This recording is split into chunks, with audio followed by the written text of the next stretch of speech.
өкінішке орай менің ата-анам мені керек емес зат сияқты сатып жіберген болатын. Я, мама.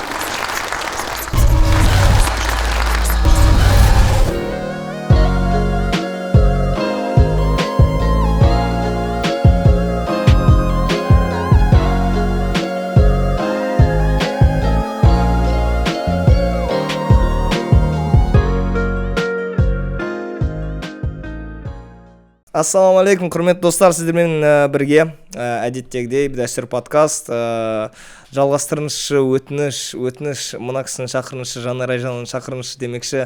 Бүгін біз енді Жанар Айжанын шақырдық, бірақ оның орнына Тұрар келді дегенсің бе. Құрметті достар, бүгін бізде өте қызықты қонақтар, біздің өнердегі бауырларымыз, біздің қазақтың өнерін көтеріп жатқан майталмандар деп айтуға да болады. Тұрар, ассалаумағалейкум, қош келдің, брат. Өте қуаныштымыз. Және де енді комментарийде осы кісінің есімі көп аталып жүретін. Ол кісінің страшный историялар көп қой, неге шақырмайсыңдар демекші. Жека Фатбелли, ассалаумағалейкум. Алейкум салам. Жігіттер, енді біздің подкаст жалпы мен айта кетейін басында, көбінесе осы соңғы шыққан Бидаш пен Роза ханыммен бірге шыққан подкастта біз үйдегі зорлық-зомбылық туралы көтерген болатынбыз ол теманы. Және де комментарийде көптеген адамдар, әсіресе ерлер қауымы дым қызық емес деп, мынау негізі подкаст страшный история жайлы ғой деп сөйтіп жазған болатын. Мен біріншіден айта кетейін, дәстүр подкаст негізі бұл әшейін промо болған фильмге, сіздер бәрін келіңіздер дегендей мақсатта. Екіншіден, бұл фильмнің түпкі мақсаты негізі қыздарға көрсетілген зорлық-зомбылықты тоқтату. Біз енді ол фильм арқылы қазір бәрін шешеміз деп айта алмаймын, бірақ ол да үлкен тақырыптардың бірі. Сондықтан да біз осы жерде, мен өзімнің ойым барда, қаншама қонақтармен сөйлестім. Негізі көрінбейтін жын шайтандардан гөрі тірі адамдар қауіптірек. Иә. Сондықтан да естеріңізге сала кетейін, тірілерден де қауіпті болып жүру керек. Жігіттер, өздерің қалайсыңдар? Жақсы.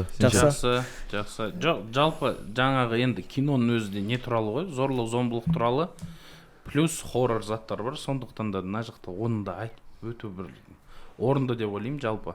Негізі қазір енді актуалды болып жатыр ғой. Сол мүмкін ана қызық емес деп жазатын адамдардың тиіп кеткен шығар, может, просто дегенсің ба? Жоқ, енді дегенмен енді адамдар андай ғой, брат, негізі не туралы, заң туралы адамдар айтады ғой, не туралы, үйдегі насилие туралы заңды нету керек деп. Сол кезде адамдар жазады, ол заңды қойсаң андай болып кетеді деп ше. То есть заведомо біреуге ол неудобный нәрсе, сондықтан шығар. Бірақ бүгін енді хоррор туралы сөйлесеміз ғой, өмірдегі. Жеги, бірінші хоррор деген не, соны айтып кетейік та. Хоррор деген кинодағы бір жанр. Жоқ, просто дәстүр туралы, осы кино туралы енді жалпы мақсаты бір ғой енді подкасттың кино туралы. Дәстүр туралы, кино туралы айтылған кезде хоррор деген көп айтылады да. Но мне кажется, хоррор деген не екенін білмейтін адамдар да бар сияқты. Кішігірім, енді бір білмейтін адамдар болса, хоррор деген ол киноның жанры, негізі мықты алғашқылардың бірі болып, жалпы кино әлемінде алғашқы жанрлардың бірі хоррор. Өйткені Люмье ағайындылар өздерінің бірінші фильмнің поезд келе атады да былай кинода ше. Адамдар бірінші рет киноны көрген кезде, кинотеатрда отырған кезде, оларға былай экраннан поезд келе жатыр да. Адамдар бәрі қашқан ғой. Енді сенбегенде анандай видео бар екеніне. Сөйтіп біз негізі толықтай айта аламыз, хоррор ол киноның жалпы алғашқы жанрлардың бірі. Былай енді қарапайым тілмен айтқанда ужастик қой. Ужастик қой. Астрал дейтін кино ғой. Астрал. Звонок деген сияқты. Қазақша. ол жақта енді хоррордың ішінде де ол бөлінеді. Снаф видео бар, неше түрлі бар, енді өзіміз жоқ енді хоррор деген просто гламурный, ужастиктің гламурный түрі ма? жоқ, ол не обязательно гламурный. Жоқ, просто ужастик қой енді хоррор. Иә, ужастик деген сөздің ағылшынша Қазақстандағы ең алғашқы ужастик фильм деп айтса намного түсініктірек болатын сияқты просто. Ол алғашқы емес тұр. Жоқ, хоррор алғашқы. Жоқ, болды. Ужастиктар болды. Оның алдында ужастиктар болды ғой, иә? Болды, иә, бірақ Беркуттың ужастигі болды. иә, ол да бар. Страшилка ғой, короче. Офф-топ сұрақ, Куканың замандасты болғанын көрдіңдер ма? Иә. Қалай? Көрдік, күшті, өте күшті. Маған Ержан ұнады қатты. Иә. Жоқ, жалпы мен туралы да айтып кетті ғой, как раз бүгін сол туралы айтайын деген. Анау, мен о жерде бүкіл жүрегімді ашып енді ағамның оқиғасын айтқам ғой, алғаш рет айтқан жерім. Сол жерде деп алып Кукаға келген кезде, короче, ол қуа береді, шизофрения деп айтты ғой. Сол үшін әркімге ашыла беруге болмайды, брат. Жоқ, ашылғаннан бөлек халыққа айтқаным ғой, дауыстап. Көп адамдардың үйінде ондай жағдайлар бар. Қатты серьезно боламын мен қазір дегенсің ба? Андай, әркімнің үйінде болады ондай жағдайлар. Мысалға, мен көп адам білемін, ішіне жын кіріп шығып жатқан адамдар көп та. Сол туралы мен мысалға айттым. Мен айтқан кезде оны шизофрения деп айтты да. Мен оны айтқан себебім, сондай ситуациядағы адамдар негізі өзін қатты көмексіз, амал жоқ адам болып сезінеді да. Амал жоқ, мен болды қайда кетем, болды өмірім бітті деп ойлайсың сол моментте. Өйткені мысалға тірі адамның плюсы қандай? Тірі адаммен шайқасқанда сен көріп тұрасың кімді ұру керек екенін ше. Ар жақта қалай шайқасарын білмейсің, кім екенін білмейсің, сондықтан да сондай ситуацияда халыққа кішкене духын көтеріп қойын деген ғой. В смысле, ештеңке жоқ, уайымдамаңдар, болып тұрады ондай деген сияқты ше. И өткені мы тебя не осуждаем же. Да, все нормально. Нет, в целом Каннер сказал то, что это шизофрения вообще. Первым делом мы пошли к медикам, ему определили шизофрению, и мы его лечили медикаментозным способом. Я хотел об этом сказать. Я забыл у Замандаси об этом сказать, что мы не такие люди, которые сразу тәуіпке жетіп баратын, түсінбандай, тамақ ауырса көз тиді дейтін адам емеспіз. Менің мамам, брат, дипломированный медик. Мама у меня врач-эпидемиолог. Первый раз, когда это случилось, мама сказала сама, это такой симптом. Вот так вот так. Сөйтіп бардық, врачтарға бардық, сөйтіп оны емдедік. И шизофрения екенін анықтап, дәрі ішкізіп, то есть долгое время это было медикаментозное лечение. Пока однажды перейдем, да, я могу уже рассказывать. Да, обязательно же. Да, пока. Здесь ничего такого нет, да, никто не осуждает. У каждого в то же время, да, уважение и much love к Замандасу, к Ане Бисикеву, к Ержану. Мы только за то, чтобы наше творчество в Казахстане развивалось дальше, чтобы культура подкастов была то же самое. Пацаны, не переживайте. Да, матчлов ғой, бірақ біз енді ондай тупой емеспіз, андай. Просто ана Кукамен сөйлескен кезде мен бір тупой адам болып тұрмын да. Болды, родной. Жоқ, тоқта, мен айтамын деген. Сауыр. Канан өзіне айтуға ұмытып кеттім. Вот, Кана, если ты видишь, матчлов, но мы не тупые, мы сперва пошли к медикам и пытались лечить медикаментозно, вот в целом. И что же было дальше? Да, и почему вообще біз олай шештік? Өткені, офф-топ, кто не смотрел, Замандасты көрмегендер бар ғой. Менің ағамда қиын ситуация болды негізі. Ол ағам біраз уақыт жүрді да, резко ауырып қалды, бір күнде. Ауырып қалды, ауырған кезде душевная болезнь енді, жан ауруы ма? Сөйтіп айтама. Сондай ауру болды, өзін бір түрлі ұстады, бір түрлі қорқынышты істер істей бастады, біреумен сөйлеседі, бір бөлмеде отырып алып, сондай басталды. Өзім туған ағам 15 жас арамыз, 82 жылғы ағам етін. Сондай әңгіме болды. Сол ауырған кезде біз басында медиктерге бардық, ол болмаған соң біз оны емдедік. Емдегенде андай түрде емдедік қой енді. Құранмен емдейді ғой оны. Неге біз вообще жын туралы білмейтінбіз ғой біз? Астағфирулла. Вообще ондайды білмейтін мен, мысалға мен ондай тақуа семьядан шықпаған, мысалға қатты намаз оқитын, там мен мамам медик, советский адам болатын, сын әкем менің там тоже исламнан алыс адам етін ол моментте. Енді мен ойымда дым жоқ, ондай вообще ойда болмайды ғой в целом. Просто бір күні бір кісі алып келіп, біз оны емдеп жүрдік, бірақ қоймайды, короче. Спокойно болып қалады, бірақ дальше бір түрлі болып жүреді, түсіндің ба? Медикаментозно емдейді. Алматтан спецтерге емдеді, андай-мындай түсінбейді, короче, көбісі. Не знаю, но, наверное, шизофрения дегенде айтады да, түсініп отырсыңдар ма? Сосын бір күні бір кісі келеді, есік тоқылдатып тұр, ағамды алып келіп тұр. Бір кісі, ассалаумағалейкум дейді, уағалейкумассалам. Балдарыңыз ауырады екен ғой дейді да бізге. Иә дейді, ағам кіріп кетеді үйге қарай. Спокойно болып кіріп кетеді. Сендер танымайсыңдар кім екенін. Танымаймыз ол кісіні. Әшейін келді просто. Иә, папа ол кезде бір іс болып қалды, енді түрмеде отыр ол кезде. Мама, мен, ағам үшеуміз. Ағам мастер спорта по боксу. И оның ішінде қазір жын бар деген. Атмосферу, чтобы вы понимали. Мне 11-10 лет. Мама одна, она работает целыми днями. Иногда я остаюсь 1 на 1 с братом. И 15 лет разница, да? У нас 15 лет разница. Окей. Ему было 24-25 или 25-26, что ли? Да, вот примерно сондай жаста едім. 3 жыл ауырды ғой, 28-інде кетті. Вот, жастайынан кетті ағам. Сол жалпы бір кісі алып келеді. Енді что там енді не болды деп мама айтады ғой. Сол анау кісі айтады. Мен қасында жүріп келе жаттым дейді да. Мен ағам былай жүріп келатты дейді да. И бір моментте 4 аяқтап жүгіріп кетті дейді. И мен артынан қуаладым дейді. Ол да қызық кісі екен, базар жоқ. Ағам артынан қуалаған ғой. И ағамды тоқтатып, сүре оқыған ба бір нәрсе қылған, сөйтіп үйге алып келген. И айтады, осылай өз-өзімен сөйлесті, 4 аяқтап жүгірді. Мен сіздерге бір андай грустный весть бар деді ғой, короче. Есть 2 новости, плохая и плохая деді ғой, короче. Во-первых, сіздің балаңыз ауырып тұр. Екіншіден, оның ішіне енді жын кіріп кеткен дейді ғой, астағфирулла. Мама тұрады, қумбаш дейді ғой анан, короче. Айналда кетші, короче, дейді. Мен де тұрам бейді. О кезде онда болғанымен енді маманың қасында жалғыз еркек болып қалдым, ағам ауырып қалды. Тоже право голоса имел. Мен ұрса бастадым анау аға, кетіңіз туда-сюда. Пожалуйста, мен кіргізіңдерші, мен сіздерге бір нәрсе көрсетем, сіздер түсінесіңдер дейді. Кірет үйге, сөйтіп ағам жатып қапты, қарасам. Жатып, бүйтіп, жатыр. Ана оқыған осы үйге жеткенше бір нәрсе оқып келген. И жатыр да ағам, бүйтіп. Уже о кезде ауырып жүр біраз болды. Сосын қасына отырды, Құран оқи бастады ана кісі. Құран оқып отыр, мен бүйтіп қарап отырмын, сөйтіп ағам шекесінен ұстайды да. Дальше Құран оқиды. И ағам ішінен дауыс шығады ғой, короче. И ол дауыс өзгеріп шығады.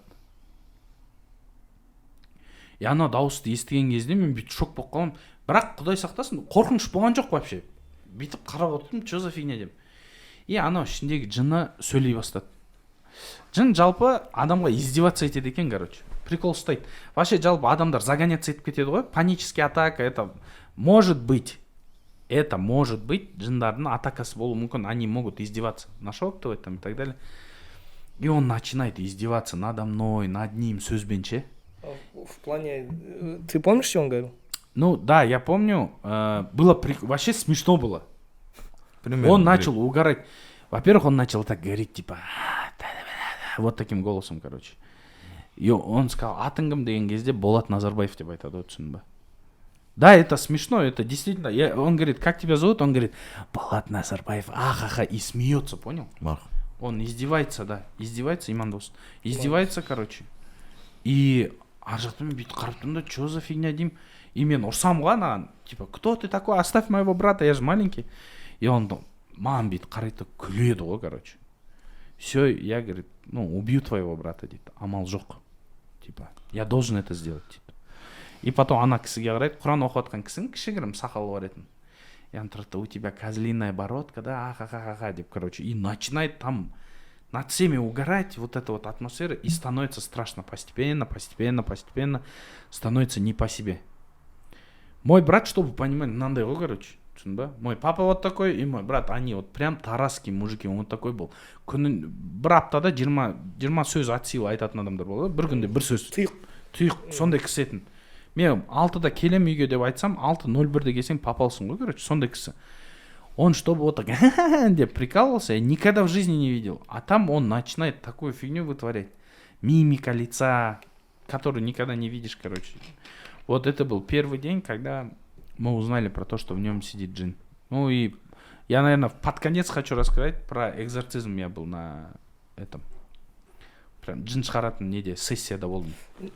Все понятно. Да, ну в общем такая, вот начало было такое. И еще хотел, брат, одну вещь сказать.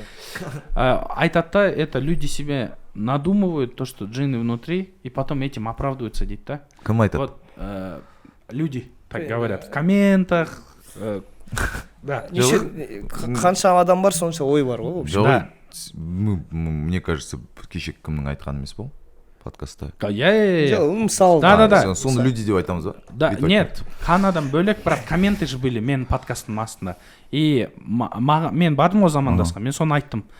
Сол жерде комменттер көп болды. И маған дайректке жаза бастады. Типа, ну прикинь, я рассказываю про смерть брата, и мне в дайрект пишут, да ты гонишь, вот такие вещи как бы. И, ну в целом, если кто не верит, все, нету проблем. Я просто что хотел сказать, джинны бывают двух видов. Первый это реально, когда вселился джин. Второй это навязанное, придуманное. То есть 80% среди тех, кто говорит, что в нем сидит джин, это надуманное. Потому что я же видел, как в брата вселился джин, и у меня были моменты, когда я думал, я тоже одержим.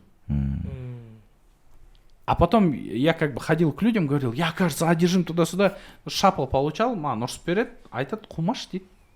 Намаз оқып жүрсің бе дейді. Я говорю, да. Он говорит, тух тегі, тақуа жын кіріп кетті ғой ішіне деп. Вот так обесценивает, когда ты понимаешь, то есть есть действительно те, которые надумали, оправдали, психосоматика, қуып кеткендер бар, но есть и реальные. И вот когда ты видишь реальных, ты там не сомневаешься, брат.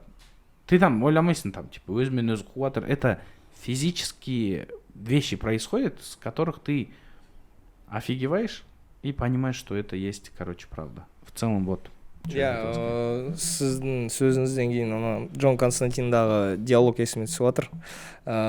Джон Константин, естеріңізде болса, қарадыңыздар ғой ол фильмді? Ана адвокат туралы ма? Жоқ, Джон Константин деген тоже жындармен төбелесетін не сияқты ғой. Киану Ривз обязательно к просмотру. Киану Ривз ол адвокат пен... Жоқ, ол басқа. Ол басқа ма? Ол басқа, иә. Тоже сондай бір нәрсе ғой. Жоқ, Джон Константин деген DC комикстан шыққан комикс негізі. Сосын оны фильм болып түсірген.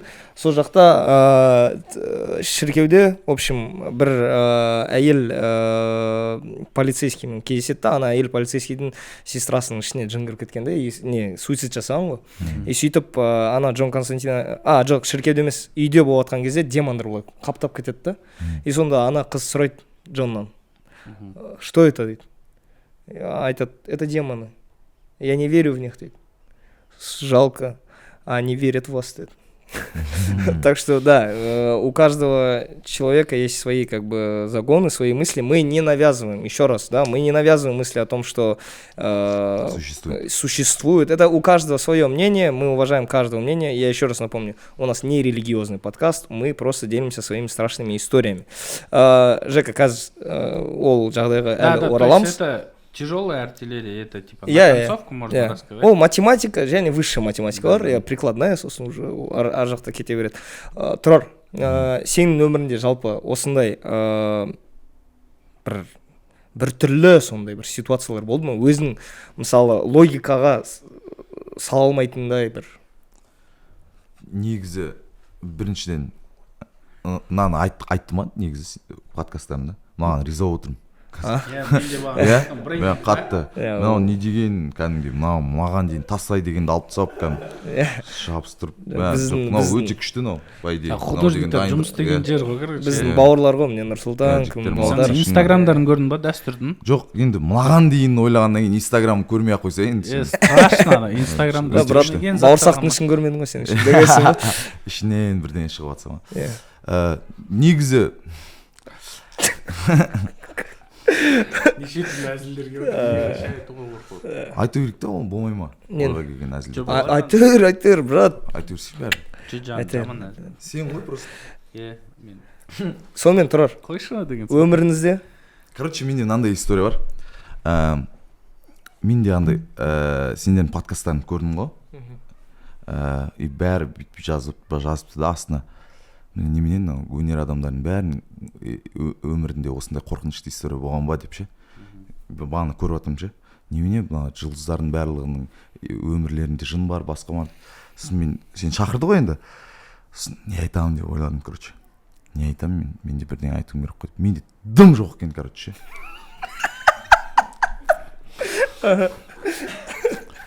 Бірақ бір прикольный бір история бар. Жын туралы андай емес, бірақ мындай. Астрал деген кино бар ба? Иә. мен Қызылордадамын негізі в целом. И Қызылордада автокинотеатр ашылады 2012-2011. Біз примерно бәріміз құрдаспыз ғой, біздің, короче, 10-11 класс оқитын кездерімізде. Сөйтіп, сол кинотеатр ашылады, ол жаққа ол кезде бармаймыз, өйткені машина жоқ қой бізде. Сөйтіп, 18-ге толған кезде бірінші машина алдым, ол кезде Алматыда оқимын, Қызылордаға барам. Менің арманым ана автокинотеатрға бару. Прям очень сильно. Өзінің машинаңмен, автокинотеатр деген білмейтін адамдар үшін экран қойып қояды да, и блютузбен радиомен несін тауып аласың, линиясын. И кино көріп отырасың. А біздегі жаңағы Қызылордадағы автокинотеатр машина базарлар болады ғой. Сол жерден Қызылордадан сәл шетте, қаланың шетінде жаңа машина базарда. Типа күндіз машина базар, түнде кеш батқаннан кейін автокинотеатр болады. И Астрал көрсетіп жатыр, короче, сол кезде. И біз жігіттермен отырмыз. Ананың дауысын до конца ашып қойғанбыз. Мен машинам өзім 94-ші жылғы цешкім бар. Сәл еще багажник ұрлық қалған. Просто көздеріңе елестетіп тұрайын. И көріп отырмыз балдармен ше, анан киноны. Қатты кино екен ғой анау. Мен, короче, жалпы менің ойымша ужас киноны тек қыздар ғана жақсы көретін сияқты. Мен ужас киноны жақсы көремін деген ұлды көрмеппін ешқашан. Жек көремін ужас киноны. Мен де қатты қорқам. Көруге барам. Мен көрерменмін кәдімгі фанатымын ужастиктерді. Жалғыз өзің көресің бе ужастикті? Жалғыз қарамаймын. И то былай қараймын. Мен де сөйтіп қараймын, не кайф қой ана. Сол. Короче, мен де сондай қорқақ адам ретінде анау қатты сезіммен көрдім да. Мен өмірімдегі ең бірінші ужастигім шығар. Еще айдалада, қаланың шетінде, андай машина базарда, мынау Қаскелеңдегі бар ғой біздің машина базар. Сондай сияқты ғой, Қызылорданың шетінде айдала, түн, Астрал көріп жатырық далада. И енді сол жерде басқа да достарым жүрді, енді әзілдегісі келеді да, киноны көріп жатқан кезде өйтіп даладан есікті ашып жібереді. Да деп қызық моменттер. Короче, полноценный андай атмосфера. Көріп жатсың, короче. Еще анау машинадан до конца ашып қойғанбыз, анау дауыс қатты тұрған кезде дірілдейді анау ше. Машина ше анау. И сөйтіп киноны көріп шығамыз, киноны көріп шығамыз, и балдарды апарып тастаймын үйіне. Барлық балдарды үйлеріне апарып тастаймын. И өзім қайтып келатым, үйге жет. И пиздец қорқып жатырмын ғой енді ше. Келатқан кезде ше, енді ананы көріп алғансың, ананың бәрі түсіп қалып. Задний видке қараймай келатырмын. И қатты қорқып келіп тұрмын, келатырмыз. Деп. И жаздың күні ғой, терезенің бәрін ашып тастағам. Артық терезені де, алдыңғы терезенің бәрін ашып тастағам. И самсама бірдеңе жегеміз ғой, походу. Анау задний вид, ең артқа сиденің артына біреу бүйтіп самса жегенде пакет бар ғой, салфан. Соны бүйтіп қоя салғанмын, короче. Енді қара, представь ситуацию. Мен келатырмын. Бүйтіп қорқып келатырмын, жаңағы Астралды көріп алғам, балдарды апарып тастағам. Келатырмын. И анау келіп жабысады ғой, желмен келіп мына жерге. И ёп, жылап жібергенсің. Брат, анау деп шекам, бүкіл ең жоғары нотаңды алған шығармын. Сөйтсем ана салафан екен де жабысқан. Содан кейін ужас кино көрмеймін мен. Осындай бір историям.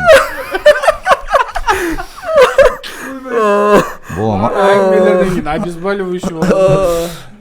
Үйтіп самса адамды қорқытып. Бірінші рет естідім. Бірақ негізі айта кететін жайт, Астрал деген фильм шын өмірден алынған. Негізі ол жақта история негізі Ли және де бір нәрсе Уорнелл деген екі зайыптылар арасында болады. Олар сөйтіп 70-ші жылдары жалпы Америкада тұрып отқан кезде сондай бір енді тылсым дүниелері бар жерлерге барады. В общем, ужасы Амитивилля деген не бар, сосын проклятие Аннабель деген бар. Осы заттар жалпы олардың бәрі қазір Америкада, Коннектикут штатында вроде даже, солардың үйлерінде жатыр қазір. Якобы ішінде демоны бар заттар, сол музей сияқты, короче, жабылған да. Қазірдің өзінде біз мысалы барып қарауымызға болады негізі. ол кісілердің жасаған тірліктері. Сондықтан да астралды ол шын өмірден алынған. Кайф кино негізі, бірақ қатты сезімтал. Иә, өте қатты. Ол жақта да жігіттер негізі мен сіздерге айта кетейін. Джеймс Ван продакшн ғой деймін. Джеймс Ван және Ли Уоннелл деген. Братан, вообще түсініп жатқан жоқпын айтқандарың сен. Джеймс Ван, Ли Уоннелл, білмейміз ғой. Шамал. Ағам туралы айта берші дегенсің бо бірге аңды.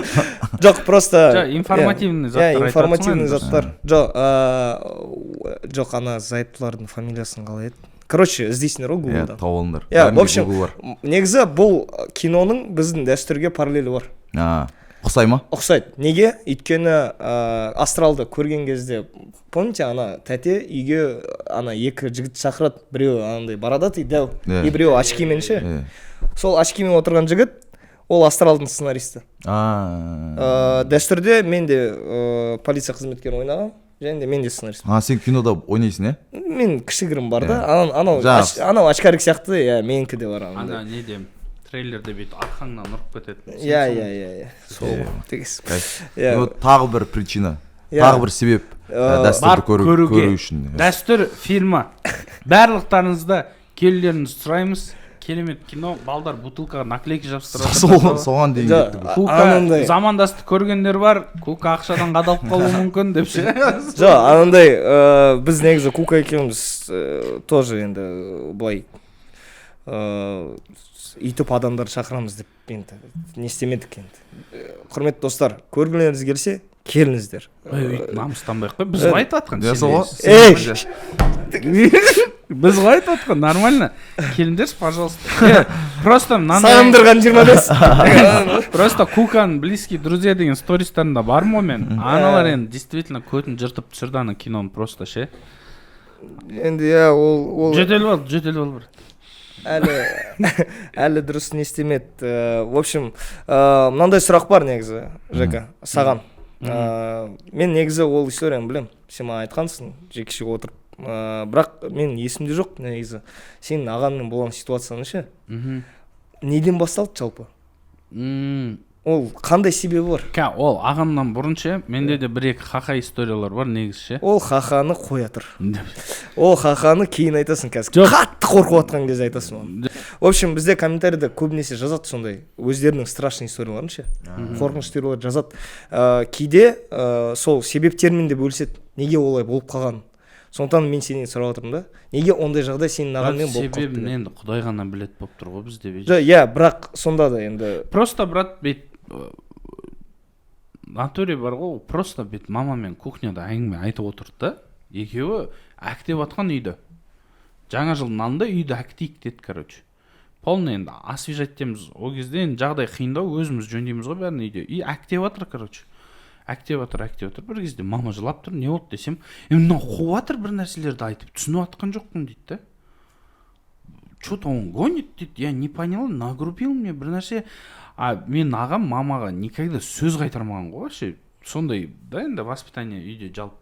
Мен кішкене еркеттім, вообще сөйлемейтін лишний мама. Сосын мама жылап тұр, ема не болып қалды деймін, сосын мақұл дедім, мен кетіп қалдым. И сосын қайттан шықсам, ағам жерде, короче, домалап жатыр жерде, короче. И өз-өзім бейт бір нәрсемен мойнын қыса. Бірінші рет болды. Сол бірінші күн. Сразу бірінші күн. Мен, бір күн бұрын еще мен машина соққан ғой. Ақсандап жүрмін мен, денем бәрі көгеріп баған. Үйде домаш телефон жоқ. Анан көкелеріме звондайын десем, соседский үйге барып, короче, ақсандап, сөйтіп домашкадан звондап, сөйттік. Бұлай жалпы себебін білмей тұрып, брат. Сихыр деп айтады, андай деп айтады, әркім әртүрлі айтты. Просто бір күн алды. Сөйтіп аура салды вообще андай. Нит повествования нету, типа. Сперва это случилось, потом былай болды, осыдан кейін былай болды деген сияқты жоқ болып тұр ғой. Сенде ондай өзің мысалы ойларың жоқ па, былай зерттеп, менде теория бар, жалпы просто ол теория біреуге қазір зақым тиюі мүмкін, қазір сен айтсаң да, по идее. Жоқ, атын айтпаймын, просто жалпы бір кісілермен ұрсып қалған. Ол кісілер сол бірдеңке істеген сияқты болды оған. В общем, возможно, короче. Возможно, бірақ ол андай фитна әңгіме да, короче, точно емес. Смута ғой, короче. Былай конкретно по факту осы айтатын едім, ол мынандай нәрсе бар ше, просто любой адам, виноват адам тапқысы келеді. Сол кезде мида спокойствие болады да. Прикладная ответственность. Иә. Былай енді білмей тұрып қой, конкретно енді сондай болып тұр. Жоқ, менде жоқ брат андай. Негізі осындай жағдаймен енді өміріңде болғаннан кейін мүмкін исламға деген көзқарасың өзгерген шығар. Мен сол кезде исламофобия болды менде. Исламнан алыстап кеттім. Вообще алыстап кеттім. Вообще ислам равно джинны и страшные истории болып кетті мен үшін. Өткенде сол кезде еще бір ақишкалар жиналып, там достардың достары келді, мұсылмандар, жалпы әртүрлі адамдар келе бастады үйге, которые помогали нам с братом. И анау бір рет үйде отырғанбыз ғой, мұсылмандар жігіттер жиналып қалды да, енді братья тоже, они сидят и обсуждают конец света. Соған анау мынандай әңгіме болады, короче, қиямет күні туралы сөйлеседі ғой, бәрі отырып алып. Мен 12-ден үйде ағам ішіне жын кіріп кеткен. И аналар сондай әңгіме айтады да. И ана жақта не үшін жаратылдым мен бұл өмірде деп өмірден түңіліп қаламын, түсіндің ба? Үйде труба қатып қалған ғой. Сол трубаны бүйтіп паяльный лампамен мен жылтып тұрмын бүйтіп. Суды ертесің да, короче, су ағу үшін. Соны ертіп отырмын. Кетейін десем кете алмаймын да. И сол жақта сондай әңгіме айтып отыр. Әлі есімде қазір есіме алып атсам суық болып кетті денем бәрі. Андай. Енді олар мұсылмандар ғой уже плотный. Олар спокойно айта береді онда әңгімені ше, андай. Мен қазір сенімен отырып алып, қиямет күні туралы спокойно айтамын. Бірақ ештеңке білмейтін адам, Құдайдың керемет жағын білмейтін адам, отыра сап резко андай қиямет күнін естіп қойдым да. Сонымен где-то брат 17-18 жасыма шейін вообще ислам туралы мысалға бір жерден Құранды естимін ба, бүйтіп қашып кететінмін, короче. Мен үшін қорқынышты нәрсе болып кетті. Бірақ шынымен исламның нақты шындық екенін білдім сол үшін ше. Өйткені Құранмен оқытқан кезде не болған көрдің ба? Еще мен ағам ғана емес, не екенін түсінбеймін, 12 жасымда экзорцизм жасайтын бөлмеге кіргізіп жіберді да мен. Еркектердің бәрі кіріп кетті, и мен де алып кірді да. И мен көрдім қалай жын шығарғанын, түсіндің ба? Енді ана кино болды ар жақта, действительно дәстүр болды. Кімнен шығарды онда? 3 кісіден шығарды. Ойбай. Неге кіріп жүреді сен? Ер кісілердің бәрі кірді. Өткен ана ер кісілер, короче, оқытып атқан кезде могут агрессия көрсету мүмкін деген сияқты. Типа көмектесе ма? Иә. Мен шетіне отырдым. Сол кезде еще Құран оқытса андай ой кетеді, мәке мен ішімнен де бірдеңке шықса ше деп ше, андай кішкентайсың ғой, қорқып отырсың, короче. Мен үйтіп Илхам аканың қасына отырдым ана жол. Сондай атмосфера ғой. Вот это надуманный нәрсе, түсіндің ба? Ештеңке болмайды, спокойно отырасың. Бірақ ана кісілерді оқытқанда, ана жақта бір кісі болды, ішіне жын кіріп кеткен, бүйтіп үндемей отырып бүйтіп ше. Қорқынышты анау аға, енді бүйтіп қарап отырмын. И историяларын айтып жатыр. Кәдімгідей просто 3 страшные истории объединились в одном доме, и их будут сейчас отчитывать, короче. В Сарыағаш.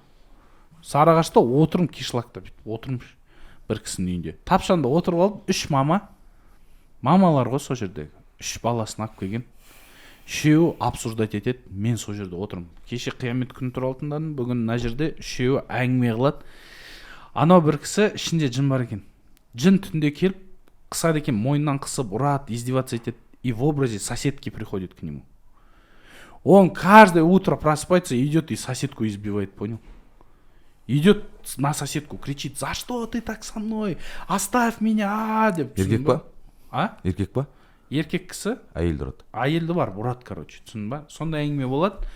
И өйткені түнде жын ана әйелдің келбетіне келіп, қинайды вообще. Да, и мен ойлаймын ғой, мынау андай, ана әйелді ұрып ақтап алып отыр, короче, деген сияқты ше. Бірақ ана ағаның түріне қарасаң, примерно что-то не то да, ананың түрі ше. Негізі оның алдында успешный кісі болған, жұмыс істеген сондай кісі екен. Үшіншісін не помню, и біреусін менің ағам ғой, короче. Менің ағамда ондай конкретный таргет жоқ, просто андай болады ше, түнде ұйықтап жатасың. И көзіңді ашып қалсаң, үстінде бүйтіп қарап тұрады, короче, ағам. А ол кісі, он сам, вот, говорю же, мастер спорта, андай, қорқынышты. Мен үшін қорқынышты кісі да енді, я его боялся и любил одновременно, да енді, андай. Ұрсатын үлкен ағаларым болады ғой. Сонда айтын, и түнде оянасың, былай үстінде тұрады қарап. И тырысып отырасың, өлтіріп тастай ма қазір, не істейді деп ше. И маманы оятатын мен бүйтіп. Мамамен бірге ұйықтайтынбыз. Маманы жыбырлатам, мама оянады да атын атайды, ақылап тұрып, и ол қашып кетеді артқа қарай. былай кәдімгідей қашып бөлмесіне кетіп қалады. Или там түнде ұйықтап жатасың, и ол тұрады да, короче, маған кету керек, әйтпесе сендердің бәріңді өлтіріп кетеді, бір нәрсе дейді, короче. Берші маған ақша, мен кеттім дейді, кетіп қалады, 3 күн жоқ бір жақта, короче. 3 күннен кейін келеді, дым болмағандай, короче, спокойно болып келеді. И қорқынышты, короче, сондай әртүрлі. Или там бөлмеден бүйтіп шеттен қарап отырасың ғой, прям бүйтіп біреумен әңгіме айтып отырады, короче, бөлмеде, түсін ба? И сол қорқынышты етін. Или там өз-өзіне зақым келтіреді, күші көп болып кетеді. Сосын көріпкелдік пайда болып кетті. Қазір анау келеді дейді, бақ сол адам кіреді, короче. Сондай заттар болды. И көп қорқынышты. Мынау итті өлтіріп тастау керек, сен 1 жылдан кейін түсінесің не екен, сол ит папаны тістеп алды потом, короче. Сондай заттар көп болды. Көп затты көріпкелдік пайда болды, короче. Жындар тағдырды қарай алады деп айтады ғой. Сондай заттар көп болып кетті, короче. Негізі, Жека, сонда енді мамаңыз медик болғаннан кейін сіздер бірінші медикаментозно қазір лечение жасаймыз деп, онда ешқандай не болмады ма? Брат, 2 раза в начале мы его положили, и в конце. Перед смертью мы его отдали в психлечебницу. Он уже там лежал. Вначале мы его лечили. Нет, брат. Просто, брат, там что делают? Пытаются найти причину, типа лечат, но в основном это таблетки, которые притупляют агрессию, да? И он спокойно уколот. Просто депрессивно жрет все. Как-то отразилось сильно на вашей семье, да, по идее? Ну, конечно, брат. Я до сих пор боюсь темноты. Я не могу в темноте быть. Я лифтта тұрып қалсам талып қаламын, короче. Қараңғыда қалып кетсем талып қаламын, қорқыныш бар. И андай нәрсе бар, как будто біреу қарап тұрған сияқты ощущениялар болады. Жалғыз жүре алмаймын вообще жалпы. Мен 13 жасымнан бастап никогда үйде жалғыз қалмағанмын. 1-2 рет қалғам, соның өзінде далаға шығып кететін. Далаға шығып машинамен есіктің алдына барып, машинаның ішінде ұйықтағанмын. Вот такой был. Қорқыныш бар, короче, кішкене. Но, допустим, егерде інім болса, әйелім болса, қасымда ол кетіп қалады. Ол ощущение. Там, видимо, роль защитника включается. Там отпускает. А когда я сам с собой остаюсь, не страшно. Намаз оқығанда, басында намаз оқып жүргенде, мен қорқатынмын, что қазір намаз оқығанда басымды көтеремін, алдымда біреу тұрады деп. Сондай қорқыныш болатын. Постоянно жизнь. Жалпы, сондай отразилось на мне, потому что маленький я был. Ну, потому что его еще потом через 2 года возле 12-этажки нашли. 3 күн жоқ болып кетті, короче, ағам. Жоқ, короче, біз уже моргтарды звондап іздеп жатырық. И бір больницадан табылыпты. Сөйтсе 12 этаждық здание бар Таразда, 12-этажка. Соның қасында тапқан, короче. Беті шашылып кеткен, короче. Бычыт болып жатыр. Кажется, спрыгнул дейді, да. Но это не точно дейді. Это уже смертью? Нет, это не смерть, это за год до смерти. То есть это первая была попытка. Окей. Да. И его нашли, ему лицо там зашили, все, собрали ему, короче. И для меня брат в тот день на самом деле не стало его, потому что он теперь еще и внешне был другим. Его лицо не стало прежним, оно стало кривым вообще. И у него рука была сломана, челюсть была сломана, қолы қисайып, короче. Беті қисайып қалды, короче. Но он продолжал все так же. Да, он дальше, я думал, сейчас отпустит, но он там вообще странно около темы, короче.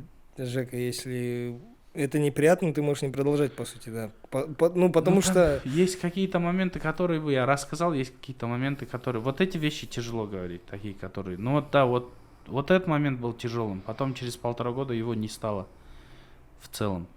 Типа, и...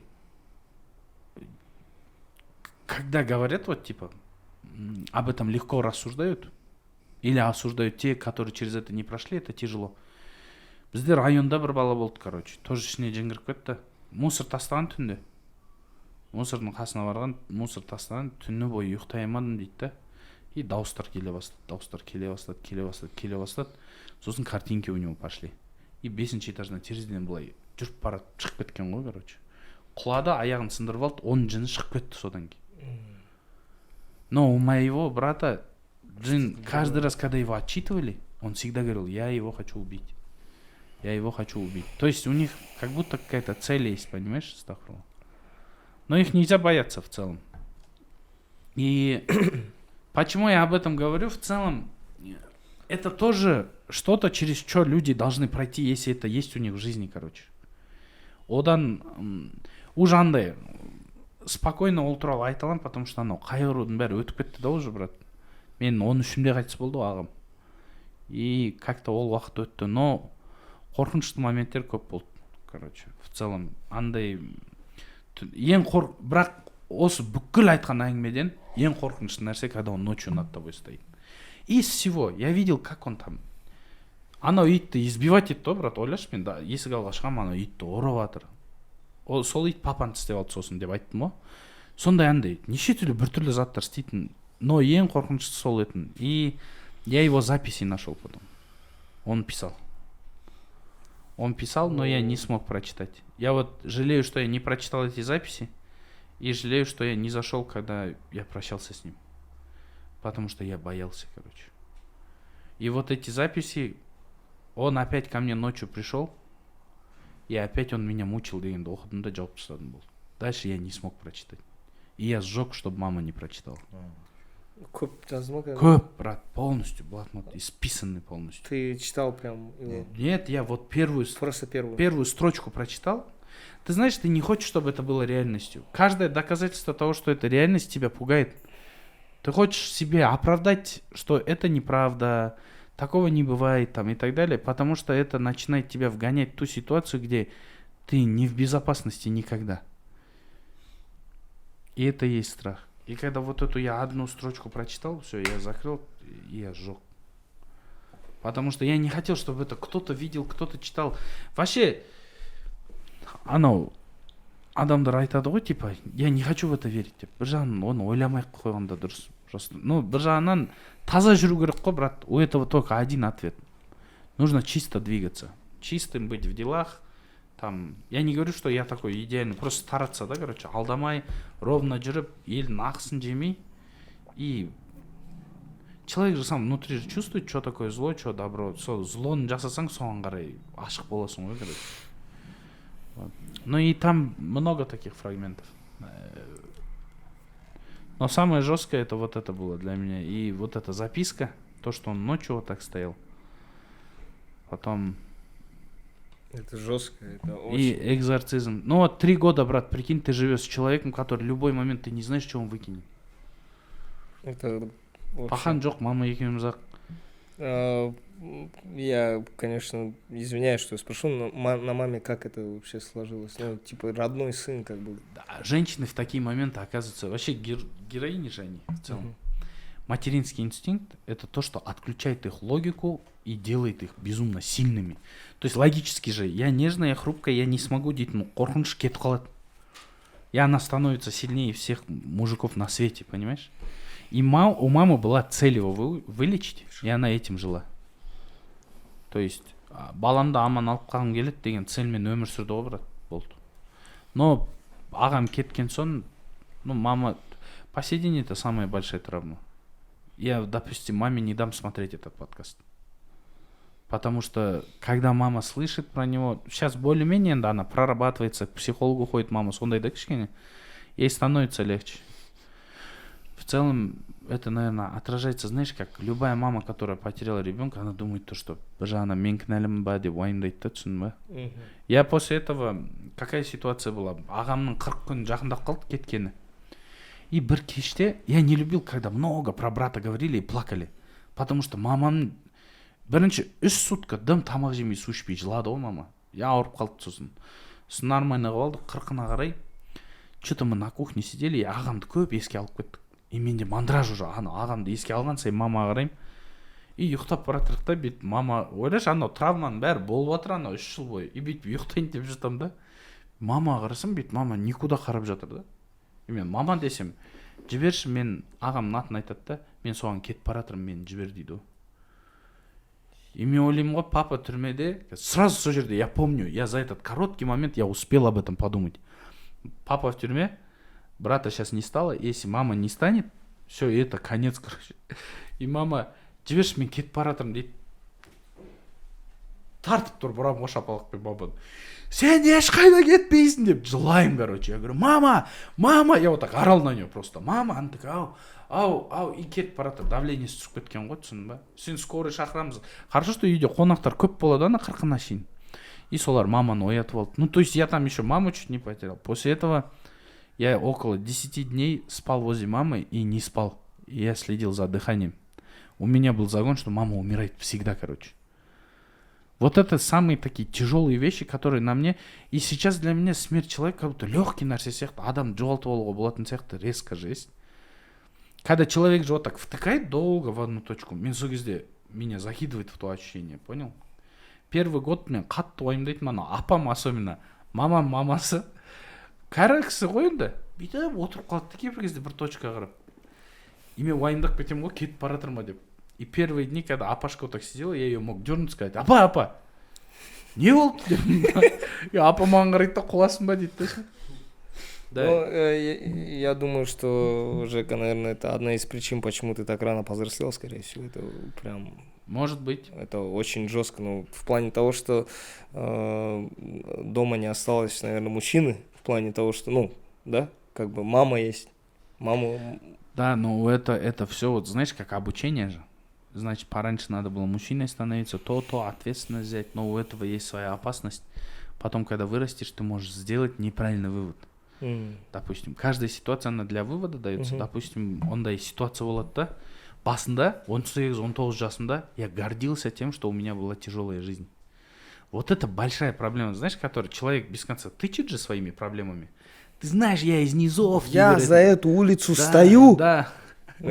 Я из низов дейтіндер бар ғой. Біз андайды көрмегенсің сен, мен көргем деген. Все рэперы Казахстана и России. Я міндетсінеді де өзің қиыншылықтарын. А ол қиыншылықтар саған берілген мейірімділік да по-своему, чтобы ты обучился. И первое время я очень гордился, что я вот из бедной семьи. Хотя не прям из бедной, да, у нас было тяжело. Ну, андай, далада, бит, картонкада ұйықтамағанбыз, құдайға шүкір. Из бедной семьи. У меня вот брат так, папа так. И вот это, знаешь, самое опасное, что из этого нужно извлечь, что не надо делать, все, остальное тебя не касается. Брата осуждать нельзя. Отец сидел, отца я осуждать не могу. Просто нужно сделать выводы. Но это потом келді да, басында қатты міндетсінесің содан өткеніңді ше.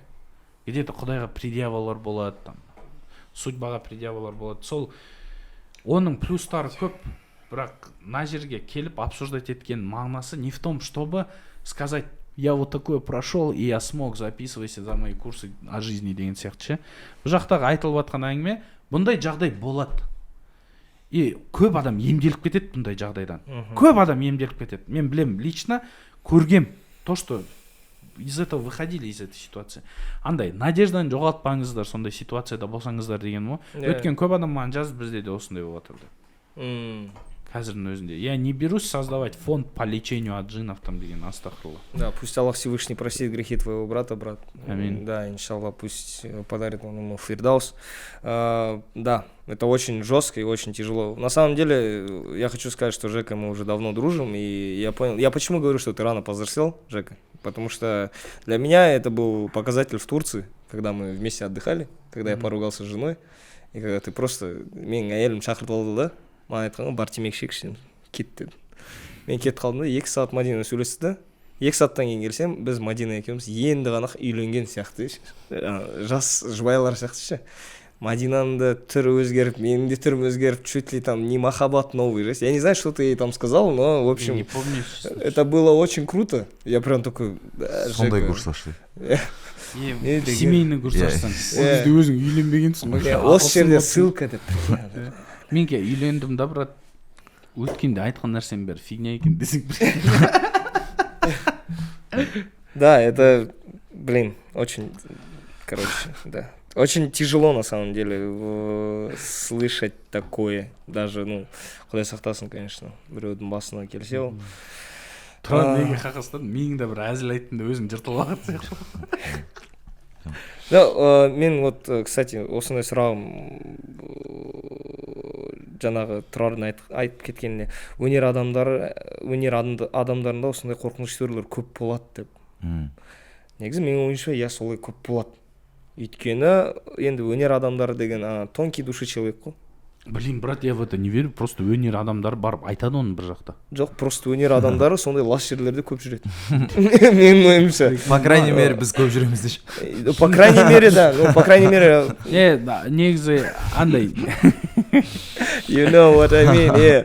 Жо, неде ол да бар шығар, бірақ жалпы негізі андай, мысалға, дальнобойщик кісілер или там ученыйлар подкастта отырмайды да, просто олардың өмірінде не болып жатқанын білмейсің ғой. брат, маған күнде жазады инстаграмға, күнде жазады адамдар, қарапайым адамдарды шақырсаңдаршы деп.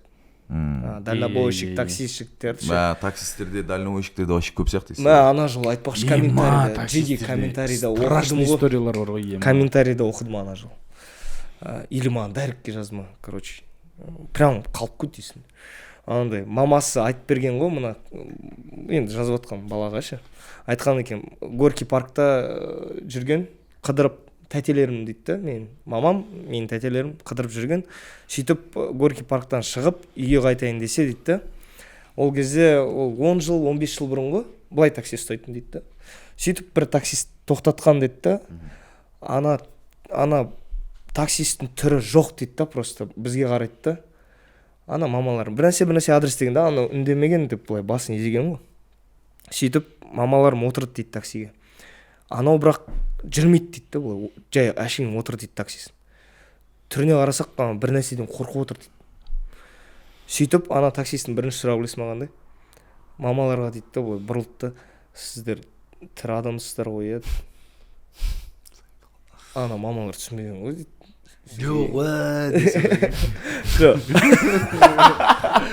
Дальше қағазда ойлайсың. Жоқ, аналарды үндемесе болар. В общем, сөйтіп, балам қатты емес деп па? Қатты тірі емес бізде. Не болды саған деген ғой? Аманшылық па деп. Жақсы, қандай адрес еді деп. Жүріп атқан дейді. Айтады, жана бір заказ қабылдаған дейді бір қыздан. Ол қызбен келе атарын. Ана қыз мені түртеді, аға, сізде телефон бар ма, звондайыншы деген ғой. Nokia'ны бергем дейді. Nokia'дан звондайды дейді. Звондағаннан кейін светофорды тоқтаймын да, қарындас, ана телефон не болды деп бұрылсам, ешкім жоқ дейді. Прикинь? Брат, я вот такую историю, кажется, слышал. Вот, я не знаю, маған жазды әйтеуір. Андай, кажется, халықтың арасында жүрген история емес. Может быть, мен бірақ тыңдаған кезде кәдімгідей прям шошып кеттім негізі. Сосын айтады, светофорда былай, қарындас телефон не болды деп қарасам ешкім жоқ дейді. Телефоным жатыр дейді да, бірақ. Сосын дейді, қорқып кеттім дейді ғой, короче. Телефон қайттан біреуден звонок келеді, трубканы алсам, неге звондай бересің, мына деп, короче, біреу айғайлап жатыр да. Қашқам. Вот солар ғой. Бір нәрсе жеп алған шығар ана таксист. Неге звондай бересің, мына деп айғайлап жатыр дейді да. Айтам, тәте, жаңа бір қыз звондаған деп, ана тәте сосын телефонның ар жағында менің қызым ғой ол қайтыс болған деп. Точно естігем мен мына историяны, брат. Мен мына историяны естігем, осындай твист болады точно такой же. Походу, брат. Вот такой же сеттинг, таксист тоже время. Тұяқ жоқ па? Тұяқтың темалары сияқты ғой. Брат, бізде просто летний лагерьде жұмыс істедік ше. Неге, осындай страшный историялардың бар летний лагерь. Отвечаю, мынау натуре болған нәрсе. Сондай әңгіме айтады лагерьде тоже. Мына жерде қорқынышты кемпір бар. Білесің ба неге айтасың? Өйткені сен ұнатып жүрген қыз ана жерде қорқып жатқан кезде қорықпа, нормально. Жоқ, мен вожатый болып жұмыс істедім, мен ешкім құшақтамадым десең бірге. Камера қарабайды. Мен жасым 15-те едім, несовершеннолетний едім деп ше. Вопросы к администрации, почему меня взяли на работу. Сен сол жерде историяны айтады, аппақ кемпір бар, қорқынышты туда-сюда деп. И ол жерде балдар кваст етеді, короче, шет плотно. И бір күні арасында человек X деп айтайықшы, бір дос бала, короче, шығады. Сөйлеген прикольно, былай сөйлейді ше. Брат, короче, там вот такое случилось, и вот так было, осындай персонаж, да, короче. Слово пацанадан ғой. Примерно сондай, короче, шығады да, аппақ темекі шегіп отыр далада. Аппақ, короче. Темекі. Ұшып тұр десең бірге. И, короче, ағарып кеткен қорыққаннан жетсің ба? Қорқып тұр да бір нәрседен. И бірақ духовисты бала андай темекі шегіп тұр. Чё там? Брат, что случилось десем? Да. И что случилось десем? Да, короче, я спал Я просыпаюсь, а я, оказывается, не проснулся. Опять просыпаюсь, а оказывается, не проснулся. Түстің ішінде ояна берген. А потом какая-то баба заходит белым и начинает меня душить, короче, дейді да. Всю ночь душила, падла, я устал, дейді да. Я проснулся, брат, я 5 часов спал, я как будто не спал вообще дейді, нервничать деп айтып жатыр, короче. Болды, 1-2 күн өтеді, и ол описать етеді ғой анау аппақ әйелді. Кемпір емес, история про кемпір, но у него не кемпір был. У него әйел был. Просто түрде көрінбейді, аппақ, короче, дейді. Но әйел екен біліп тұрмын дейді. Женский был. Иә. Сосын далада тұр, короче, уже. Басқа біраз күн өтіп кетті. Далада әңгіме, ана кешке концерт бәрі бітеді, бәрін жатқызамыз ғой балдарды, әңгіме айтады, далада шай ішіп. И бір тараский КВНчик бала сол жерде жұмыс істейтін. И телефонмен звондау үшін сен тауға бару керексің, тас қараңғы жерге, жоғарыға. И бәріміз әңгіме айтып тұрық, короче, біреу темекі шегіп, шай ішіп, туда-сюда общение. Сол бала звондап тұр ғой. Будильник қойды, не болса? Не бұл, ренжімеңдерші. Сөйтіп жаңағы неге телефон звондайды, алысқа барады ғой. Біз әңгіме айтып тұрық. Былай тропинка ар жақта, андай болады ғой, тропинка кете береді, и тас қараңғы болып кетеді. Ауылда болады андай. Свет мына жерде бітіп тұр, қап-қараңғы болып тұр. Таулы жер. Бәріміз әңгіме айтып, шай ішіп тұрық. И деген дауыспен біреу жүгіріп келе жатыр, короче. Біз бүйтіп спокойно бұрыламыз. И анау түнде қыстырған бала бар ғой, сол қорқады ғой, короче. Не болып қалды? Ол әлі изменада жүр, түсін ба? 2-3 күн өтті. Не болып қалды? И бәріміз ойлаш бүйтіп қарап тұрып, қараңға қарай. И крик ближе и ближе. Ащище, ёб твою мать. Осындай дауыстар, короче. Да, ну и бәрімізде. Бәрі үндемей тұр, короче. Темекі, шай бәрі бір орында бүйтіп, бәрі қарап тұр, короче. Кино анау ситуация ше бүйтіп. Камера қарап айтайыншы. Бүйтіп қарап тұр. Депші. Қарап тұр. И жүгіріп келе жатыр. Десей, жүгіріп келе жатыр біреу. И брат, бір моментте қараңғыдан былай анау бала шыға бастайды ғой, тараский КВНчик, түсін ба? Үстіне ақ киіп алған ба? Бәрі нормально кәдімгі болып келе жатыр, бірақ сейіп тұрған жерінен жүгірген ғой. Ашық. Не успел закрыться, штаны держит, бежит. Вот так член чуть-чуть торчит из трусов, и он бежит, брат, прикинь. Он бежит и кричит ему, все равно у него. Примерно былай жабасағанда жүгірген ғой. Паника ғой. Иә, тәтамаш сыртқа шығып тұрып жүгіріп келе жатыр. Несі? Тәтамаш. Ема, күштер келетесің ғой сен. Иә, тәтамаш қой енді. Болды. Да, плохо не относитесь к... Не Ладно. Балалар бар, еркектер түсінеді, айтады ғой. Иә, тәтамаш. Ең қоп десең. Тәтамаш ашық болып жүгіріп келе жатыр, короче. Шокта. Аппақ болып келе жатыр, короче. Ол да аппақ па? Не, бәрі аппақ? Ағар. Жа, аппақ дегенде андай аппақ емес. Ағарып кетесің ғой, давление түскен кезде. Бозарып кеткен. Бозарып кеткен келе жатыр, короче, жүгіріп келе жатыр. И бәрі үндемей қарап тұр, уже напряг түсін, мана жүгіріп келеді. Там бір нәрсе дейді, бақ талат, короче. Ема, бізде кино не болып қалды. Көбісі қараңғыға қарап тұр, әлі бір нәрсе жүгіріп шыға ма деп ше. Ештеңке шықпады, оятамыз. Короче, айтады, бүйтіп телефонмен сөйлесіп сүйіп тұрмын дейді да. Сүйуге дайындалып отырмын дейді да. Сүйіп тұрмын. Аппақ киімді біреу кетіп бара жатыр жоғарыда дейді. Мен бүйтіп жоғарыға қараймын да. Кто там?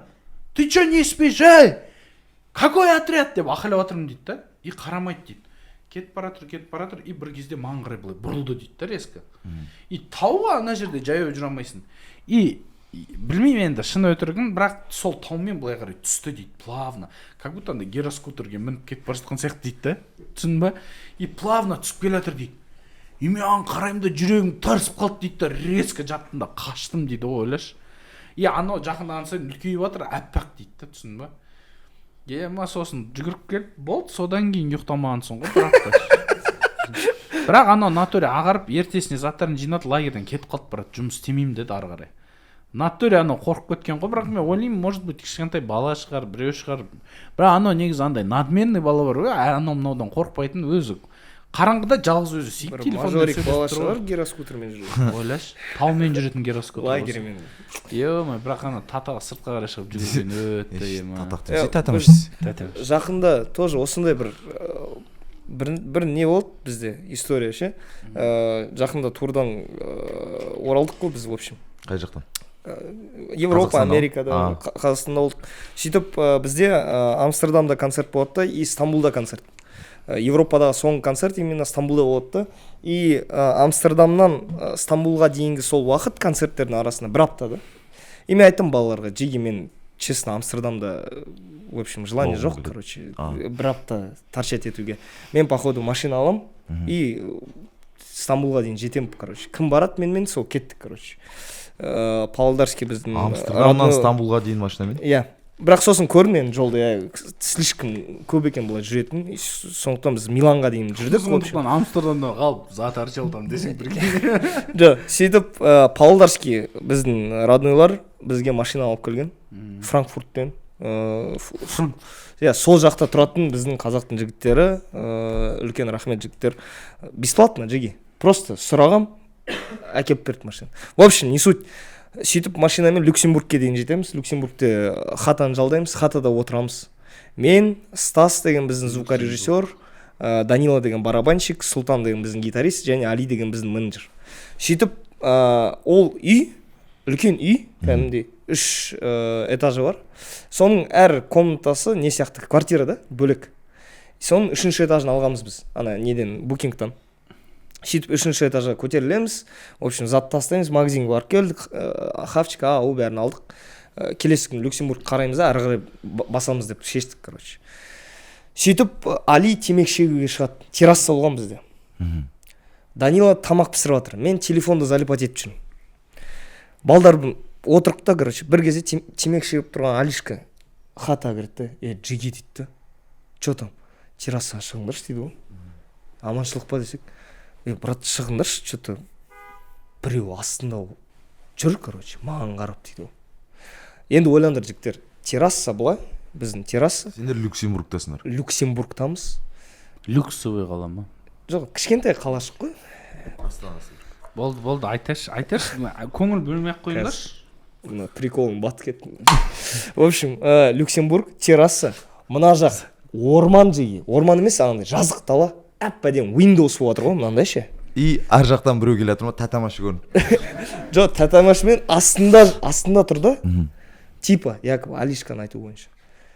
Клоунның киімімен бензопиласы бар дейді ғой. Ол кезде Ол Амстердамнан қайтамай жүрген біреу ғой деп. Жоқ, ол кезде Хэллоуин болып жатыр ма, бір нәрсе, короче. И Алишка аңды тоже бозарып кеткен. Аппақ. Сөйтіп бізге де... Аппағым. Жеге, келіндерші дейді терраса. Біз шығамыз терраса, ешкім жоқ. Братан, мен саған отвечай дейді, жана астында тұрды, ана клоунский киіммен бензопиламен маған қарады дейді. Үйдің астында, прям, үйдің астында. Біз қумаще дейміз ғой, короче, нал деп отсын деп, короче. Үйге кіреміз да, үйге кіреміз, ең қызығы. Дейді. Астында ше. Анан үйдің астында біреу. Ёп, твоя мать. Бүкіл пышақты алып шыққанбыз ғой. Бүкіл 5 бала ана есіктің алдында тұрып қалар. Қазақтар. Люксембургта. Еще бір-бірімізге дух беріп отыр ғой. Эй, Михала, давай. Осы жерде өлеміз бүгін. Мы сегодня убьем, братья. Иллаху аль-хайюл қайюм деп тұрып қой уже анандай ше. Халид ибн Валид болып отыр ғой бәрі ше. Деп тұрып, короче, бір кезде. Дейді ғой, тағы. Деп тұрып. Есікті ашпайсыңдар. Қарамайсыңдар кім тұрған. Нихуя. Алишка уже былай көрді, мына жері уже. Татаға аппақ қой уже. Татамаш. Тұрық бір кезде. 5 минут өтеді, 10 минут өтеді, 15 минут өтеді. 15 минут тұрдыңдар ма қатай? Былай тұрып та короче. Данила бір кезде. Ана тамақ қазір не болып кетеді деп кетіп қалған ғой кухняға. Сөйтіп бәріміз былай рассос ұстадық, короче. И сонда да, короче, не болып қалды дегенде, короче. Ана жаққа қараймыз, ана әйнектен қараймыз, мына әйнектен қараймыз, террасаға қайттан шығамыз, былай қарап ше. Ешкім жоқ. Ужастиктің ішінде жүрсіңдер ғой уже. Иә, и в итоге осындай бір выводқа келдік. Видимо, біреу угорать етіп, Хэллоуиннан қалған костюм просто киген салған да, просто Алишка қараған ғой, просто әшейін әзілдеп ше. Бірақ мынау не болған түсінбедік, короче. Может, сол шығар, да, конца прикол. Может, это шоколадка или жизнь деп айтайын деген. Сондай, может быть, бізде әйтеуір сол қуып кеткен. Ойлашы, Хэллоуинді білмейтін қазақтарға кеп, тоқылдатып, шоколадка или жизнь деп шошытып, анан шақтап ойлады. Убойный каникул ма? Иә, сондай бір қызық история болған. В общем. Вообще негізі Амстердам қалай саған ұнай ма? Амстердамда ең қызығы 14-ші ғасырдан бері жұмыс істейтін улица Красных Фонарей деген бар. Қазақ хандығы әлі құрылмаған жылдары ашылған улица. Мен енді жалпы құдайға шүкір әлемді бұлай кезіп көргем, бірақ анандай улицаны көрмедім. Мысалы, Гоголя Сейфуллина қазір біздің көше, Гоголя Желтоқсанға дейін примерно целый көше, братан. Сен бұлай жүріп. Мен болдым Амстердам. Көрдің ғой. Өзің вайбың саған қалай деген. Типа, ұнады ма? Масқара, брат, масқара. Ұнағанда культурный шок болды ма? Культурный шок. Не ма, брат, в смысле, андай жүзекшілер жүреді. Жүзекшілер, братан, мынандай міне Мынандай бар ғой. Не деп айтады атын? Брат, мына шкаф сияқты ғой, мынандай шкаф сияқты, мына жер просто терезе да, мына жерде жүзекші тұрады. Әп-әдемі ғой еще, брат. И былай отырады да. Әдемі істер де бар ішінде. Деп. Былай отырады, братан. Ең қызығы ана порно театр деген ше. Ма, кайф. Мен ше логикасына қатты риза болдым ше оның ше. Сен көрдің ба? Мен кірмедім, братан. Короче, мынандай ғой. Просто қызығы. Мен қатты мен ондай нәрсе болады екен деп ойлаған жоқпын. Сен порно театрға кірдің, ә? Иә. Оу, окей. Біз андай күшті балдар отырамыз ба? Жоқ, Риза отырмын андай, айтып атқанмын. Айтшы, дегенсің ба? Жоқ, түсініксіз болды просто. Порно театрдың шетінде айтып тұрған сияқтысың да, сен прям өзің көрдің ба деген. Маған қызық, өте қатты қызық өткені, мен ондай просто нәрсе көрмегенмін ғой. Кірем, енді біз туристер ретінде барлық жерлерде күштік. Отырамыз да деймін ба? Жоқ, сондай сияқты болып қалды. Жоқ. Кірем, ондай ширма сияқты ғой, короче, не деп айтады? Перде сияқты. Пердеден бит кіресің. И алдында мынандай жабық тұрады просто, жабық тұрады. И мынаяқта монета бар ғой. Монета тастайтын не тұрады там типа. Банкоматтарда, бірдеңелерде, аппараттарда тұрады. И соған 2 еврома тастайсың, короче, монетаны. И тастайсың, и дух ашылады анау. И сосын секундомер кетеді. 59, 58 деп ше. Анау ашылады. И ашылған кезде уже ан жерде қыз бен жігіт махаббатпен айналысады да? Жоқ, видео ма или жоқ, шын, просто стекло. Театр. Шынымен родной сен кірмедің деп айттың ғой жаңа. Жоқ, маған айтты да банкар. Валлахи кірмедім деге, валлахи. Әйелім көреді десе. Ладно, мен айтамын. Короче, фук деп ашылады да анау. И салам алейкум кәдімгідей уже алдында бастап атады. И бірақ саған бір ақ минут береді. Саған айтып отыр ғой. И 59, 58 бәрі секунд кетті ғой. Секунд бітеді, қайтадан жауып қалады. Дальше хочешь, тағы саласың, короче. Сен не деп отырып бар жақта. Маған просто, типа, жалпы до такой степени сол нәрсеге дейін ойлап тастағанда. А там что делают люди? Типа просто смотрят или они могут там, типа... Все, что хочешь, сделаешь. Серьезно? Да. Они могут там, типа... И причем еще, не, да, анандай, біз қанша түнгі сағат 2-де жүргенбіз, ашық тұрды. Сосын былай қарасам, таңғы 8-ден түнгі 2-ге дейін жұмыс істей ма, сондай бір нәрсе ғой. Актерлар шаршамайды екен базар жоқ. Ауысады ғой олар? Ауысады шығар? Ауысады шығар, енді білмеймін, бірақ мен қатты таң қалдым да, культурный шок та сол. Прикинь, олар жұмысқа барады ғой, братан. Кәдімгідей біз сияқты тұрып, типа, сен айтасың, выступление бар деген сияқты. Тұрып, жуынады, азында тұрады. И жұмысқа барады. Андай неден қызығы кетіп қалған шығар. Вайп, братан, атмосфера уже андай да, вайп кішкене испорченности, мерзости бар да. Все равно. Чувствовать етесің ғой, короче, енді ақ пен қара ажырата білгеннен кейін шығар, енді білмеймін, бірақ қызық та негізі. Бірақ андай кішкене мерзко становится, короче, от этого всего. Потому что когда слишком много секса, ты видишь уже вокруг, и ты уже понимаешь, что окей, демек адамдардың уже қызығушылықтары уже по ходу асады да уже. Уже просто қызбен махаббатпен айналысуден қызық емес болып жатыр уже ар жақ ше. ЛГБТ дегенде. Ернас, ЛГБТ. Аллахтың атын айттық, жынды айттық. Аллахты айттық, жынды айттық, татақ дедік. Сен басқаша айттың ғой? Басқаша айттың ғой? Не болып басқаша істеші. Жоқ, это не замандас. Пацаны, это слова, это ответственность люди увидят, нахуй. Нормально. Никого не обидели, нахуй, жуков не обидели. Нормально. Страшно говорить, пацаны, мы сейчас обидим кого-то, отвечаю. Я это... Кімді? Амстердамдағы қыздарды ма? Не хочу задеть... Не хочу задеть чувства деген видео түсіріп жүрмейік деген. Никто не пришел на фан-встречу деген сондай ма? Давай, айтып отырмын. Речка Донецк, мы едем гулять. Да. Кайф өте күшті. Амстердам просто еске түсіріп Иә, Амстердам кайф. Тема мана порно театр, короче. Ха-ха-ма, короче. Астағфируллах, не айтып отырсыз? Жоқ, натуре. Жоқ, брат, ойнайтам. это очень прикольно. Все равно, это прям просто как экспириенс. Самое еще прикольное, что эта улица есть, ана көшемен жүрген кезде сен еще көресің, ана үйлерде братан адамдар тұрады, и мынандай вывеска тұрады, біз ұйықтап жатырық. Сондай баннерлар тұрады. Церковь тұр, братан, церковь, шіркеу тұр ар жақта. Прям ана көшеде. Не, еще при этом легалайз. Да, вот. Еще и легалайз, да, короче. Но менің естуім бойынша Амстердам әлемдегі преступность жағынан ең төмен деңгейдегі қалалардың бірі. Өйткені декриминализациядан кейін уже не романтика кетеді ғой. Интереса, да? Романтика кетеді. Ана жігіт жауап берді ма саған, Жека? Бұрынғы біздің әңгімелеріміз ғой. Ол қазір жоқ та анда.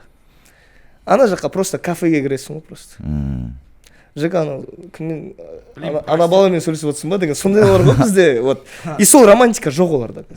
И вот. А бізде менталитет не готов, так, короче.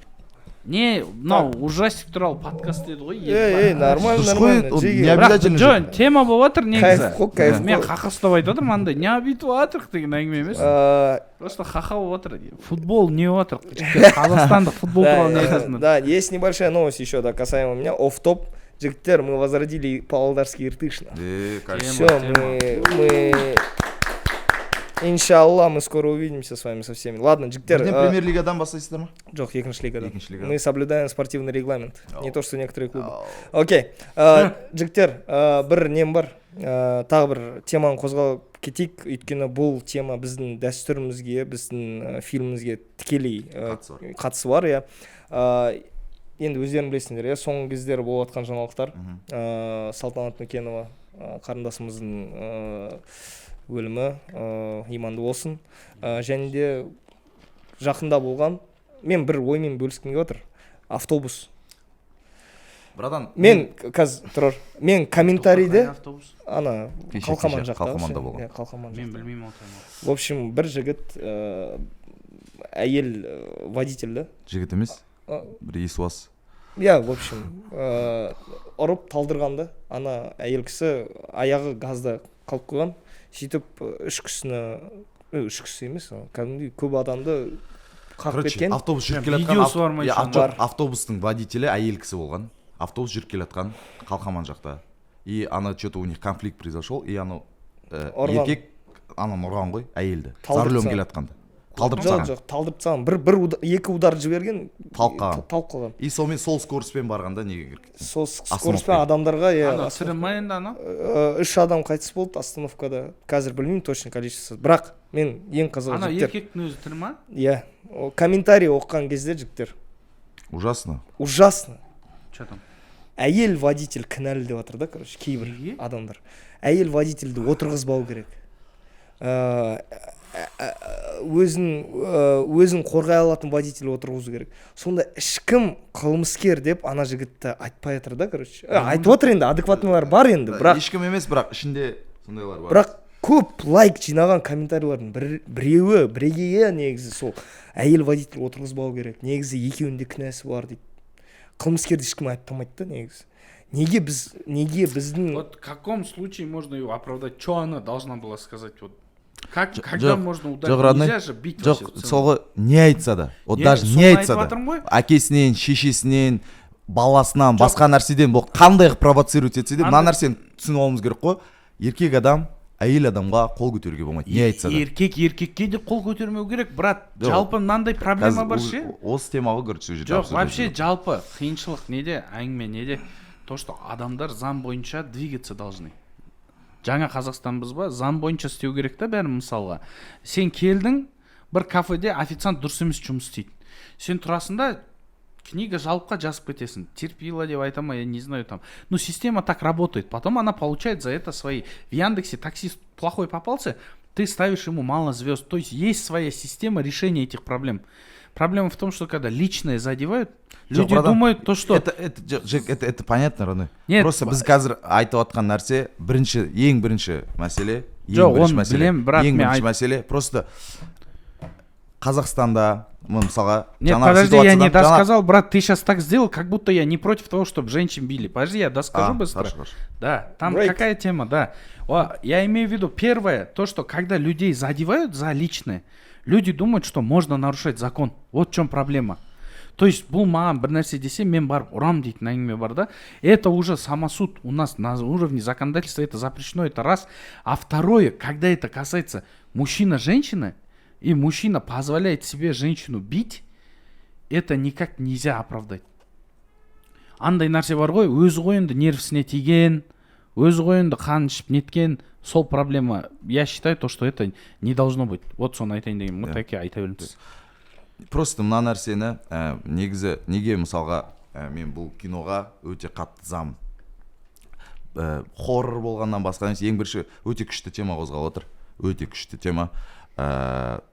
Біз бұл нәрселер туралы айта беруіміз керек. Қалай болса да әзіл ретінде болсын, басқа ретінде болсын. Қазір сол нәрсеге әзілде қалсаң, ты хочешь бірдеңе, әзілдеп тұрсың ба? Жоқ, любой, просто біз айта беруіміз керек та. Енді қара, братан, жаңағы ситуацияда 3 адам қайтыс болды ғой. 3 адам. Менің ойымша, ең бірінші причина ана малдың әйелге қол көтеру. Енді біз Қазақстанда әйелдердің құқығын қорғайтын заң шығам дегенше қанша адам өлу керек? Тағы. Біз неге андай өлім бола береді ғой енді. Егер де, братан, анау еркек болса, водитель, анау ұрмас еді, анау мынандай сілімтік қой. Анадан қорқатын еді анау. Анау шын айтам, көрдің ғой несін суретінше, анау ұрмайтын еді анау. Анау әйел болып тұрғаннан кейін, типа өзін күшті қылып сезініп тұрғаннан кейін ұрған ғой. Негізі таке, менің ойымша... Он не істеп жатыр ана еркектен отырғыза ма? Иә, явно отырғыза. Просто менің ойымша таке, әйел еркісі де болсын, водитель. Оның қол көтеру деген вообще мәселе болмау керек қой негізі. Водитель, сен өйткені сен қоғамға уже қауіп төндіріп отырсың. Жоқ, родной, просто анау еркек болса қол көтермейтін еді ғой анау. Вот, ол да бар. Просто имеется в виду, даже көтерсе де дегенім ғой. Ол қазір ондай шум болмаушы еді негізі. Ол еркек ұрды ғой дегенде, бірақ өлімге әкелді ғой негізі. Ол енді менің сұрағым да мынандай. Неге ондай комментарийлер бар деген? Братан, бізде өте көп. Бізде әлі шын ниетімен Назарбаев жақсы көретін адамдар да бар ғой. Кәдімгідей шын ниетімен кәдімгідей жақсы көретін адамдар бар ғой. И сен сосын оларға айтпайсың ғой? Иә, сен шын ниетімен Путинді жақсы көретін адамдар бар. Сен оларға айтпайсың ғой? Неге сен үйтесің, неге сен бүйтесің деп айтпайсың ғой? Әркім олар бола береді, олар по-любому бола береді. Просто мақсат солар, барынша азайса деген мақсат қой. Иә, просто имеется в виду, біз енді өзіміз қоғамда ақты ақ, қараны қара деп ажырата білу керек қой негізі. Иә, айта беріңіз. Мен ана нені салдым ғой, брат, сторисше соңына аңқыз қайтыс болды ғой. Сол кезде мен маған қатты тиіп кетті. Мен кішкентай кезде тараздамын ғой, көп случайлар болады ше. Мен бүйттім ғой деп айтады ше, мақтанып ше бір-біріне, әйелінің орнына қойып тастадым деп ше. И я ненавижу эту тему, когда мужчины подавляют женщин в целом. И о жақта мен сторис салған кезде мен ұрыстым да, ондай болмау керек, бір-біріңмен сөйлесіңдер, тіл табысыңдар деген сияқты. И көп комментарийлар келді андай. Сен енді үйленіп жатсың ғой, 1-2 жыл өтеді, сені көреміз. Сен көрмегенсің ғой, там жена так может на нервы действовать, за себя ответить не можешь. Анау-мынау, сондай көп сообщениялар келді. И я всем отвечал. Я говорю, в таком случае это можно делать? Деген сұрақ қоямын, любойына. В каком случае можно ударить свою женщину? И түбіне келген кезде олар өз-өзден ақтап алатын причиналар бар. И когда вот этот дәстүр дейді ғой, әйелді былай ұстау керек дейтін нәрсе бар ғой, оны дұрыс емес түсініп қойды да біздің халық ше, көбісі, көп адамдар. Әйеліңе жұмсақ болу керек, бірақ когда нужно стоять на своем, но это не говорится о том, что надо подавить, там, ударить. Это большая проблема в целом. И то, что сейчас в этом фильме, я согласен, брат, надо шутить, надо петь, надо снимать, надо культурно доносить проблему. В КВН что делали раньше? обшучивали. айта беру керек қой просто. Да, айта беру керек, это нужно поднимать, чтобы вот эти люди, которым пришлось вот так сидеть, они потихоньку поднимали свою голову и говорили вслух. Многие женщины не говорят же вслух. Ят болады, андай бар, мынандай бар, анау әйел ана жерден кетіп қапты, мынандай болып қапты. Знаете, да, как говорят? Вот, допустим, ана қыз ана үйден кетеді, и әке-шешесі айтады, шыда, кетпе, туда-сюда дейтін әңгімелер бар. Это только в семье. Брат, ладно там мужик ударил незнакомую женщину, да? В семье родные люди друг друга бьют дейтін проблема бар ғой, понимаешь? В целом вот енді братан, бізде Қазақстанда Біріккен ұлттар ұйымының зерттеуі бойынша жылына 400 әйел, жылына бір жылда 400 әйел домашний насилиеден қайтыс болады бізде. 400 әйел. 20 миллионбыз өзіміз. Ол официальный статистика ма еще? Біріккен ұлттар ұйымының ол официальный еще, ол официальный еще, ол қаншама ужас қой енді. Өлгеннен бөлек қанша ашинтай жеп қалғандар бар дегендей ше. Қаншама бізде бала кезден көрдік қой. Даже көршілердің айғайлағанын көресің ғой даже ондайды. Жоқ, біз еще біз ғой не үшін айта беру керек деген. Біз оны норма деп ойладық қой. Бізде барлығымыздың үйімізде болған шығар, көршілерімізде, басқа жағын и там күйеуі әйелін ұру норма деп ойладық. И біз осы уақыт сосын барып көзіміз ашыла келе барып түсіндік қой. Жоқ, болмайды ғой ол нәрсе деген. И сондықтан да әлі норма деп есептейтін адамдар бар ғой. Әлі норма деп есептейтін адамдар бар.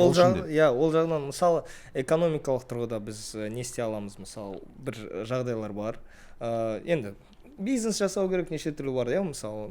Бірақ ментал жағынан менің ойымша біз тек мәдени жағынан көмектесе аламыз. Сондықтан да осы теманы біз кино түсіре берсек, айта берсек, өлең айтсақ, клип түсірсек, кітап шығарсақ, және тағы біз ол проблеманы енді шешеміз деп айта алмаймын енді, бірақ сонда да ықпалымыз тигіземіз. Мынандай бір-екі ситуациялар болды да, просто мен бүйтіп таксиде кетіп бара жатырмын. И мен женский форумда выступать еттім, личный бренд туралы ше, Инстаграм қалай жүргізу керек деген тема. Сіз білесіз. Сөйтіп таксиде кетіп бара жатырмын, әйеліммен кетіп бара жатырмын. Мен әйелім отыр, досым отыр менеджердің алдында, и жаңа таксист за рулем. Келе жатырық. И біз женский форум туралы айтып келе жатсақ, бір кезде таксист қосылады. Сонда не ол, сонда әйелдер жиналып ақыл айта ма дейді да. Сонымен тұрамын да, жиналып андай спикерлер келіп әртүрлі заттарды айтады, там гинеколог та болды, психолог та болды. И мен Инстаграм туралы айттым әртүрлі заттарда, развитие в целом, целый день шел он. Мен әйелімді ондай жаққа жібермеймін дейді да. Ты прям передал это. Мен бүйтіп келаттым да, қызық екен дедім, сосын тұрдым да, мен де өзім әйелімді ондай жаққа жібермеймін деймін. Әйелім қасымда отырып, прикол ұстап айтып отырмын да. Үйде отырады, шай құяды да, демалмай сөйлемей отырады деймін. Әйелім қасымда айтып отырмын ғой. И қақаста отырмын да, әйеліме прикол ұстап. Сосын ана таксист бұрылады да, дұрыс қой енді, әйелдің не дейді? Мынандай да, исламды жаман деп атқаным емес, не емес, сейчас я объясню почему. Әйел енді біледі ғой, жанат мен аяғымның астында ғой дейді да. Түсіндің ба? То есть смотри, есть разные знания, мы же разные знания получаем. Кто-то на исламе, кто-то на буддизме там, и так далее. И кез келген адам өзіне ыңғайлы қылып ала береді да информацияны ше. Любой информацияны басқа адамға атака жасау үшін қолданады да. Ана еркісі исламдағы дүниені былай қабылдаған ғой, әйел мынаны істеу керек. Өзінің істеу керек нәрселерін айтпайды вообще. Сосын мен бүйтіп айтып отырмын да, братан, ол әңгіме әйелдерге айтылған ғой, сізге емес деймін ғой. Енді дұрыс қой, бірақ дегенмен де дейді да, жоқ. И мен уже нерв кете бастадым. Уже тиісіп отырдым, короче. Әйелім жоқ, ештеңке демеші деп отыр, короче. Я говорю, нормально. И ана жақта, короче, айта бастадым. Мен енді өте культурно жай жеткізіп жатырмын. Ехать еще 28 минут. Жаным ау дедім да. Отырдым, ішім пысып келеді өзім. Эти слова сказаны не для вас же, Дим, короче. А что должен делать мужчина, Дим, короче? И анқ екеуміз ұрсып кеттік бір моментте, короче. Сосын мен айтам, братан, ол әйелді андай үйтіп қолданбау керек қол сөздерді деймін ғой. Анау кісі бұрылады айтады, короче. Бүйтеді. Жаман дегенім емес, просто у них такой период. Баяғыда вообще тыңдамайтын, қазір түсінді уже. Түсінді. Үйде отырады нормально там. Бүйтіп айтты, самый мен жүрегіме тиген нәрсе, мен оны ешкім тыңдама, мені ғана тыңда деп айтам дейді. Все, вот здесь начинается конец. Когда мужчина сам не берет знания, мы же попечители женщин, да, в исламе. Мы должны там о них там холить, лелеять, заботиться, обеспечивать и так далее. Ну, любой нормальный семьяда еркек деген андай семьяны асырайтын адам. Әйелдің жұмыс істемейді деп айтпаймын енді. Жұмыс істейді ол, бәрін істейді, істей береді. Просто ответственность еркекте. Аманат қой. Иә, әйел өзіне по кайфу жұмыс істеу керек деген сияқты әңгіме бар ғой. И ол жақта ана кісі өзі знание алмайды. И уже әйеліне знание алуға запрет беріп қойған. Енді қандай ситуация болады? Мен выступать етіп жатырмын, брат, неде? Форумда. Что вам мешает развиваться, деймін ғой? И бір әйел қолын көтереді. Я замужем, дейді. Ойлашы. То есть замужество для них как проблема развития. Теперь вся эта ситуация переходит во что? То, что мужчины препятствие для женщин развиваться деген затқа кетіп баратыр, да, понимаешь? Бәрі емес? Бәрі емес, жоқ, сондай мужененавистничество деген бар ғой, андай еркектерді жақтырмау соған қарай кетіп баратыр ше. И мен еркектерге айтқым келген, ой, олар өздері сондай демейді, жұмыс істейік дәл қазір, жұмыс істейтін уақыт келді. Өзіміз жөндей, қасындағы адамдарды жөндеу керек. Сөйтіп жақсы влияние жасау керек деген му? Үшінші, қазір біз мысалға үшеуміз әңгіме айтып отырмыз ғой осы туралы. И мен точно мысалы менің ауылдағы братандарым көрсе, мына үш отырып алып мына не айтып отыр мына. Тура соны ойлап отырмын, ойлашы. Сөйтеді олар ше, ол тура соны ойлап отырмын. Бүйтеді ке, мен ағайындарым группаға жібереді да, мына подкаблық қой, короче. Одан налар нені барлығын істеп тастаған адамдар ұқсап. Сендер, мен ладно бойдақпын. Сен екеуің үйленгенсіңдер, семьяларың бар. Сондықтан сіздерге айтуға болады. И бұл жерде мәселе нарада емес. Просто біз шынында жігіттер ретінде біз ойлаймыз осы проблеманы дұрыс емес деп. И ағалар ренжімеңіздер. На үш бұрын боққа не жоқ деп айтпаңыздар. Просто біз сөйтіп ойлаймыз. Әйелдерге қол көтеруге болмайды біздің ойымызша. Қазіргі мұрынбоқтар ойлары қандай жақсы екен деп айтсаңыздар. Әңгіме былай да, мен просто бүйттім, мен бір ұстазға бардым, короче, үйленердің алдында я прошел курсы «Как строить семью» деген курстан өттім, короче. И сол жақта ол кісі бүйтіп айтты, как твой папа относился к маме деген жазып шықтым. И как бы ты видел идеальную семью мамы с папой деп жаз. Соның бәрін жазып шықтым. Сөйтіп тұрды да, в чем проблема относиться так к своей жене деді. Көтімді қыстым да қалдым. Сол жақта бүкіл загондарым шығып кетті, мен өзім тараскемін ғой. Нандай болса не бұл үйтеді деген заттар менде бар етін. Конечно, никогда в жизни мен ұрмаймын, но Құдай сақтасын, мен ұрмаймын, ешқашан нетпеймін, но көп заттар бар етін, мен тырысып қалатын ше. Мен ананы оқыдым да. Папа должен любить маму. Папа должен за ней ухаживать. Мама должна ухаживать за папой. Я хочу, чтобы они между собой всегда дружили и общались. Анда детская мечта, короче. Да. И я вот написал, как бы я хотел, чтобы папа относился к маме. И просто тұрды. В чем проблема относиться так к своей жене, деді. Мен жылап жүрдім сол жерде, короче. И тұрды, мынаны жазып ал, вот твоя методичка, как строить семью, деді. Вот же твоя идеальная семья в твоей голове. Строй ее, дейді, да, түсіндің ба? И мен содан кейін өйсту керек екен ғой деген ой кетті да. Получается, сен әйелмен диалог выстраивать ету керексің. Самое первое это выбор ғой, выбор второй половинки. Ана романтика болып кіреді да, короче, өздерінің тема ұстайды да, үйленген соң маска шешіледі деп айтады ғой. Маска шешіледі дегенде сұрақ қойып алу керек қой. Мынандай болсам мынандай боласың ба деген сияқты. Мынандай болсам мынандай болады ма?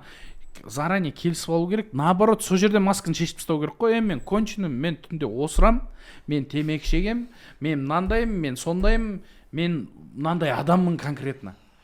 Как тебе такой вариант деген сияқты негізі бетін ашып алса, кейін проблемалар азырақ болады. Бірақ проблемалар болады, и ол ешқашан бітпейді. Сөйлесіп тұру керек, я. Проблема сода адамдар бір-біріне айтпайды көңілдегін ше. Анда ішіндегін ренжісін айтып үйрену керек та, ол қиын нәрсе ғой негізі. Иә, құрметті достар. Түрекең бір нәрсе айтайын. Айта беріңіз. Теге? Айтшы десең керек. Мақұл ма?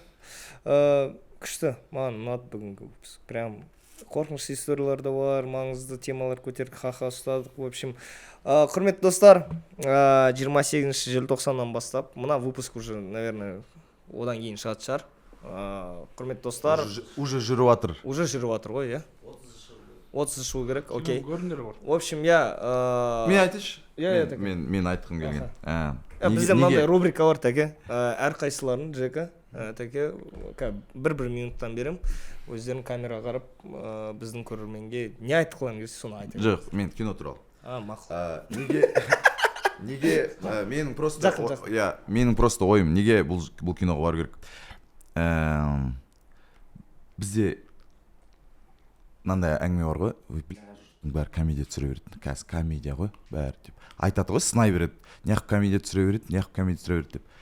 Міне жігіттер түсірді, барып көріңіздер, хотя бы ұнаса да ұнамаса да көріңіздер, касса жиналсын, и сол кезде басқа адамдарға да басқа жанрда кино түсіруге осындай не болады. Міне біздің халық только комедияға емес басқа да жанрларға барады деп. Сондықтан барып көріңіздер, сынаған жандар. Иә, рахмет. Жека, сіздің айтарыңыз бар ма? Мен бұл киноны әлі өзім көрмедім ғой, бүгін енді 28-ның алдында түсіріп тұр. Сендер 26 келесіңдер, бокстар қайда? Иә, әкел. Өте қатты күту үстіндемін киноны. Надеждалар өте үлкен. Көреміз, қалай сценарий жазғанын десең бірге. Жалпы, я, видишь, еще чуть фанатею от того, что вы делаете там. Что от ИК и что вообще в плане медиа, что Кука, отздан аспарам и все вот эти движухи.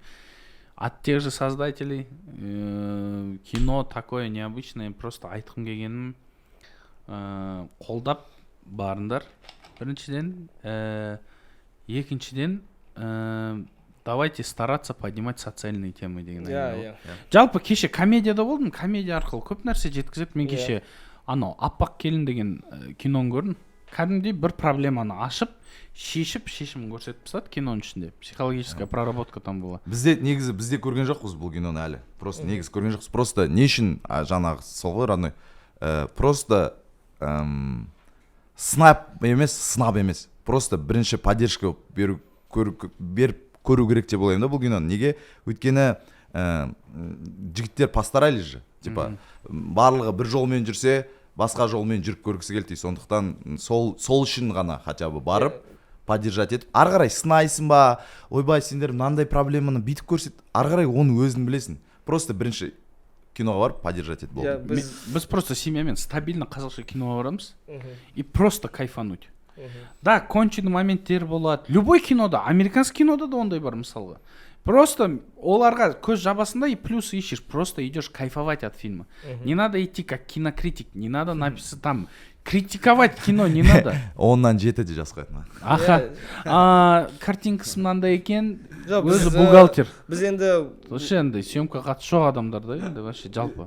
Кайфовать ету керек па? Кино жасағаннан кейін бізде енді халық келіңіздер, көріңіздер. Жоқ, сынға да біз нормально. В плане біз енді күлтегінде ойнадық, Ирина Қайратынан да істедік, сондықтан да біз сынға деген уже андай иммунитетіміз бар. Сондықтан да кез келген ойға, сынау үшін бірінші барып көру керек. Барып көріңіздер, айтыңыздар, қалай екен. Потом сынаңыздар. Негізі жанр ақшаларын кинотеатрға тастап, потом сынаңыздар. Жанр жағынан бір эксперимент жасайын дегенбіз, өзіміздің дебютымызды, кино жағынан. Құрметті достар, уже қазір сіздердің қалаларыңызда барлық кинотеатрларда Қазақстанның дәстүр атты фильмі болып жатыр. Соған барып көріңіздер. Тәке, Жека, рахмет келгендеріңіз үшін. Сіздерге шақыртуларыңыз. Және осы кішігірім біздің сіздерге шақыртуларымыз бар. Жека. Тәке, мынау сізге. Детальдарға дейін. Мынау сізге. Тәке, Жека, сіздерді 26 желтоқсан күні біздің жабық премьерамызда күтеміз. Рахмет. Короче, дәстүрден кино шығайын деп жатыр. Мына жақта жігіттер неге шақырды? Подкастқа шақырды. Мынау біртүрлі подкаст деп айтам, потому что қорқынышты болды, күлкінішті болды, бәрі болды. Басы жылаумен басталды, ары қарай күлдік қой. Короче, дәстүрден кино шығады. Стористер, нағыз блогер. Біз әлі подкаст бітірмедік, уже стористер отыр. Замандас білгенін істеп отыр. Кіріп қараңдар, сол кино керемет. 28 шығады, дәстүр везде, смотрите. В общем, молодцы, ал дейді. Тұрар, Жека, рахмет келгендеріңіз үшін. Құрметті достар, сіздермен бірге болған дәстүр подкаст. Ассаламу алейкум. Нормальный дәстүрді ұстанайық, болмайтын дәстүрлерді қойайық, давай.